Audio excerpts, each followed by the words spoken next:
কাল তো এক্সাম, অনেককে একটা কল করি, দেখি কিরম পড়েছে।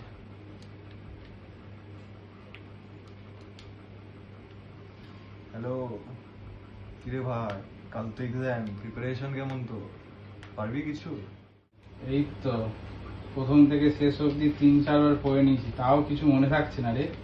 তোর খবর বল। আরে আমার তো জানিসই তুই, পরীক্ষাতে যাওয়ার 5 মিনিট আগে পড়বো, সব কিছু লিখে আসবো, A to Z যা যা আসবে কোয়েশ্চেন সব অ্যান্সার। এক্সাম তো দিয়ে এলাম, সৌমকে একটা কল করি, বরং জিজ্ঞেস করি। হ্যালো সৌম, কেমন এক্সাম দিলি রে? আমি তো সব লিখে এসেছি, কিন্তু তাও চিন্তা হচ্ছে রে। তুই বল, তোর কি হলো? কি বলিস ভাই, টেনশনের কি আছে? ইজি কোয়েশ্চেন হয়তো পুরো ফাটিয়ে দিয়েছি এক্সাম, সব লিখেছি আমি, 100-তে 100 পাবো। তো ভাই কালকে দেখা হবে রেজাল্ট নেওয়ার পর, ঠিক আছে রাখছি। ভাই আজ তো রেজাল্ট বেরোয় ভাই, কি হবে বলতো?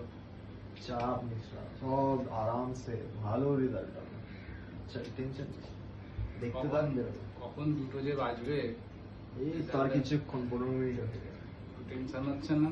টেনশন সেটা কি, টেনশন আমার জীবন, প্রত্যেকবার মতো ভালো। ভাই রেজাল্ট বেরিয়ে গেছে মনে হয়, দুটো বাজে, দাঁড়া আমি আমার রেজাল্টটা চেক করি। দাঁড়া, রোল নাম্বারটা দিই। 69% পেয়েছি রে। বাড়িতে কি বলবো এবার বাবাকে? তুই বল, তোর কেমন হলো? হ্যাঁ হ্যাঁ ভাই দেখছি, রোল নাম্বারটা দিচ্ছি।